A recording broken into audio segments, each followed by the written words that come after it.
What's up, guys, and welcome back to my reading journey. Hope you're all doing absolutely fantastic. And today we're gonna have the letter 124. It is the final letter of this book, and we're gonna continue with something else tomorrow. I have not yet picked the book, which we're gonna continue with. But anyway, it's gonna be some surprise. I hope so. So, So let's do this with the letter 124 and switch to something else. All right? So, yeah, let's do this. On the true good as attained by reason. Full many an ancient precept could I give. Full many an ancient precept could I give. Didst thou shrink and feel it shame to learn such lowly duties? But you do not shrink, nor you are deterred by any subtleties of study. Your cultivated mind is not wont to investigate such important subjects in a free and easy manner. I approve your method in that you make everything count towards a certain degree of progress, and in that you're disgruntled, disgruntled, disgruntled, only when nothing can be accomplished by the greatest degree of subtlety. And I shall take pains to show that this is the case now also. Our question is whether the good is grasped by the senses or by the understanding. And the corollary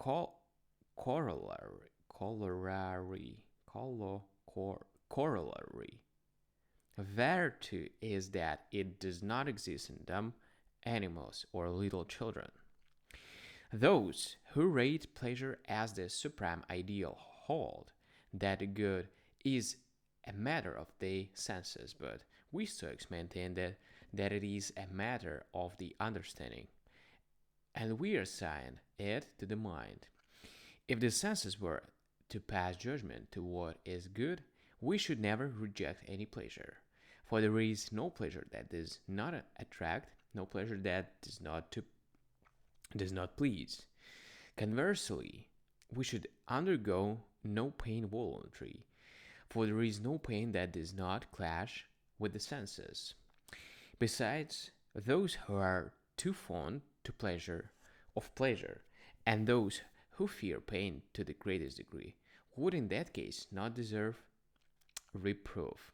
But we condemn men who are slaves to their appetites and their lusts, and we scorn men who through fear of pain will dare no manly deed.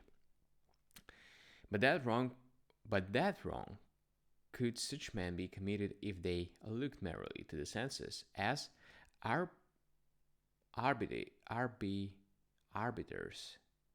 to the senses as arbiters of good and evil?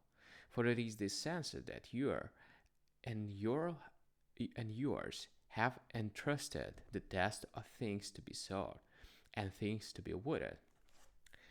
Reason, however, is surely the governing element in such a matter as this, as reason has made the decision concerning the happy life, and the concerning virtue as and honor also, so she has made the decision with regard to good and evil, for with them the wildest part is allowed to give sentence about the better, so that the senses, dense as they are, and dull, and even more sluggish in men than in the other animals, pass judgment on the good. Just suppose that one should desire to distinguish tiny objects by the torch rather than by eyesight. There is no special faculty more subtle and acute than the eye that would enable us to distinguish between good and evil.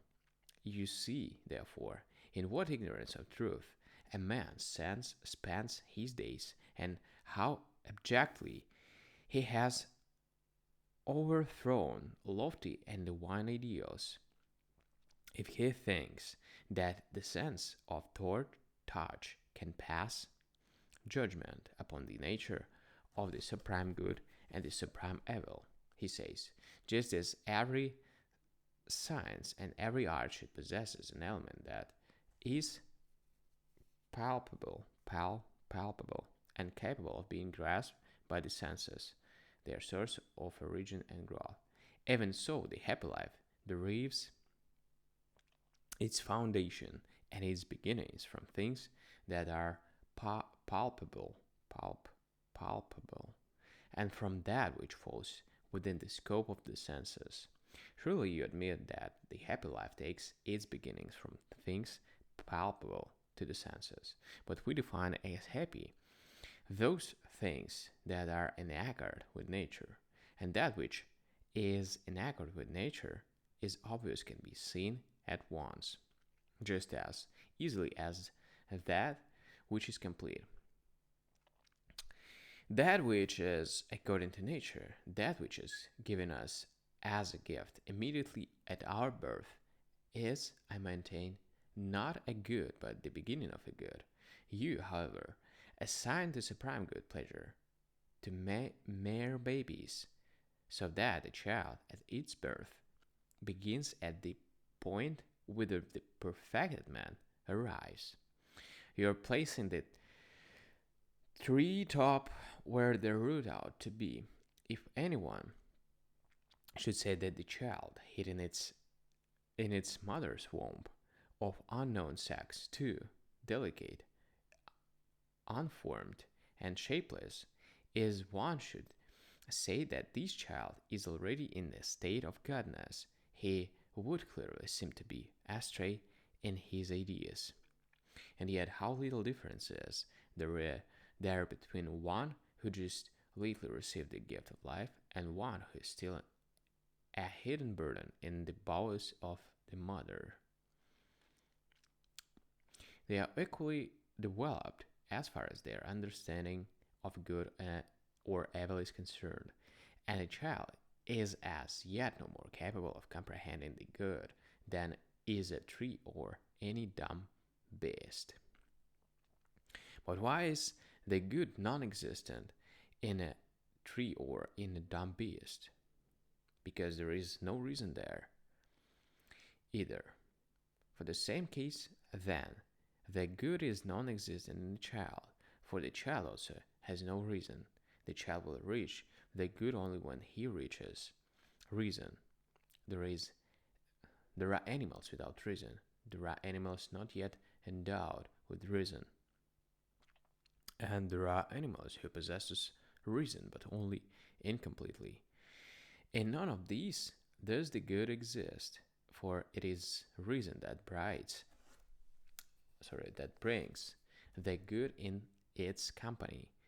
What then is the distinction between the classes which I have mentioned? In that which does not possess reason, the good will never exist. In that which is not yet endowed with reason, the good cannot be existent at the time. And in that which possesses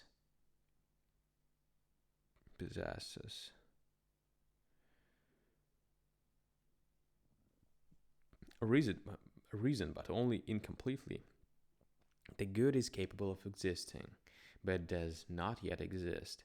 This is what I mean, Lucilius. The good cannot be discovered in any random person or at any random age, and it is as far removed from infancy as last is from first, or as that which is complete from that which has just sprung into being. Therefore, it cannot exist in the delicate body when the little frame has only just begun to knead together. Of course, not. No more than in this seed. Granted the truth of this, we understand that there is a certain kind of good of a tree or in a plant, but there is not true of its first grown, when the plant has just begun to spring forth out in the ground. There is a certain good of weed, It is not yet existent, however, in the swelling stalk, nor when the soft ear is pushing itself out of the husk, but only when summer days and its appointed maturity have rip,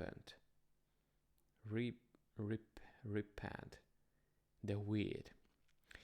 Just as nature in general does not produce her good until she is brought to perfection, even so, man's good does not exist in man until both reason and man are perfected. And what is this good? I shall tell you. It is a free mind, an upright mind, subjecting other things to itself and itself to nothing. So far is infancy from admitting this good that boyhood has no hope of it, and even young manhood cherishes the hope without justification. Even our old age is very fortunate if it has reached this good after long and concentrated study. If this then is the good is a matter of the understanding. But, comes the retort, you admitted that there is a certain good of trees and of grass. Then surely there can be a certain good of a child also. But the true good is not found in trees or in dumb animals. The good which exists in them is called good only by courtesy. Then what is this, you say? Simply that which is in accord with the nature of each. The real good cannot find a place in dumb animals, not by any means. Its nature is more blessed and is of a higher class, and where there is no place for reason, the good does not exist. There are four natures which we should mention here of the tree, animal, man, and God. The last two having reasoning power and the same nature, distinct only by virtue of the immortality of the one and the immortality of the other. Of one of these, then, to wit God, it is nature that perfects the good. Of the other, to wit man, pains and study do so. All other things are perfect only in their particular nature, and not truly perfect, since they lack reason. Indeed, to sum up, that alone is perfect, which is perfect according to nature as a whole, and nature as a whole is possessed of reason. Other things can be perfect according to their kind. That which cannot contain the happy life cannot contain the which produces the happy life. And the happy life is produced by goods alone. In dumb animals, there is not a trace of the happy life, nor of the means whereby the happy life is produced. In dumb animals, the good does not exist. The dumb animals comprehends the present world about him through his senses alone. He remembers the past only by meeting with something which reminds his senses. A horse, for example, remembers the right road only when he is placed at the starting point. In his stall, however, he has no memory of the road, no matter how often he may have stepped along it. The first state, the future, does not come within the ken of dumb beasts. Now then, can we regard as perfect the nature of those who have no experience of time in its perfection? For time is threefold: past, present, and future. Animals perceive only the time which is of greatest moment of them within the limits of their coming and going, the present. Rarely do they recollect the past, and that only when they are confronted with present reminders. Therefore, the good of a perfect nature cannot exist in an imperfect nature. For if the latter sort of nature should possess the good, so also would mere vegetation. I do not indeed deny that dumb animals have strong and swift impulses towards action, which seem according to nature, but such impulses are confused and disordered. The good, however, is never confused or disordered. What, you say, do dumb animals move in disturbed and ill-ordered fashion? I should say that they moved in disturbed and ill-ordered fashion if their nature admitted of order. As it is, they move in accordance with their nature, for that I said to be disturbed, which can also at some other time be not disturbed, so too that is said to be in this state of trouble, which can be in a state of peace. No man is vicious except one who has the capacity of virtue. In the case of dumb animals, their motion is such a result from their nature, but not to weary you. A certain sort of good will be found in dumb animals, and a certain sort of virtue, and a certain sort of perfection, but neither the good, nor virtue, nor perfection, in the absolute sense. For this is the privilege of reasoning being alone, who are permitted to know the cause, the degree, and the means. Therefore, good can exist only in that which possesses reason. Do you ask how whither our argument is tending, and of what benefit it will be to your mind? I will tell you. It exercises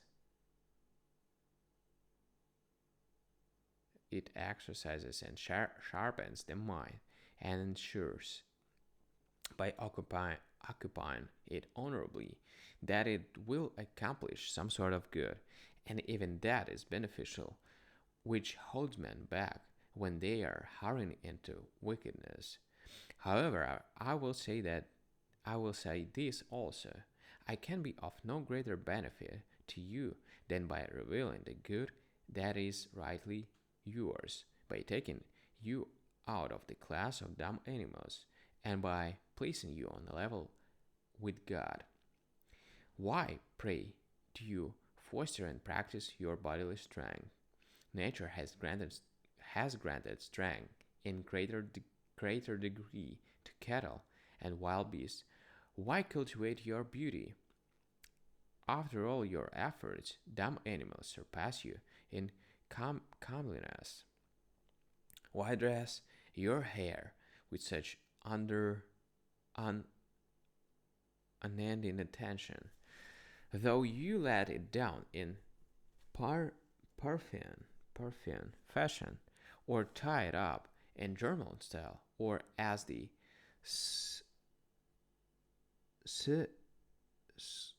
Siphons do? Let it flow wild. Yet you will see a mane of greater thickness fastened upon any horse you choose, and a mane of greater beauty bristling upon the neck of any lion. And even after training yourself for speed, you will be not matched for the hare.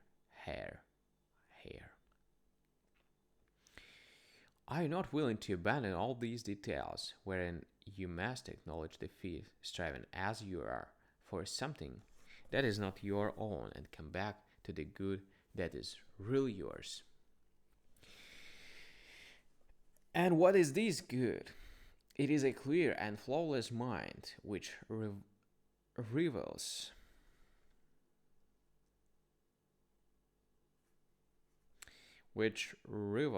that of God, raised far above mortal concerns and counting nothing of its own to be outside itself. You are a reasoning animal. What good, then, lies within you? Perfect reason.